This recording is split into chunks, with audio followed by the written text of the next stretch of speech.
ஏன் சின்ன பொண்ணு, பசி உயிரை போகுது, சாப்பாடு போட்டு கொண்டா. மணி 1 ஆகுது. எங்கன்னா மாமியாருக்கு சோறு போட்டு கொண்டாரோ? ஒன்னும் கிடையாது. அங்கங்க போய் பாரு, மாமியாருக்கு விழுந்து விழுந்து சேவை செய்யறாளுங்க. எனக்கும் வந்து வாசிருக்கு பாரு. இந்தாங்க அத்தை.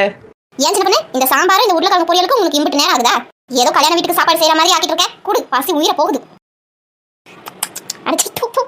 ஏனி என்ன கரமண்டி இது, வாயிலே வைக்க முடியல. ஊர்பட்ட உப்பு வாய் கொட்டியிருக்கேன். என்னங்க அத்தை சொல்றீங்க? தாங்க.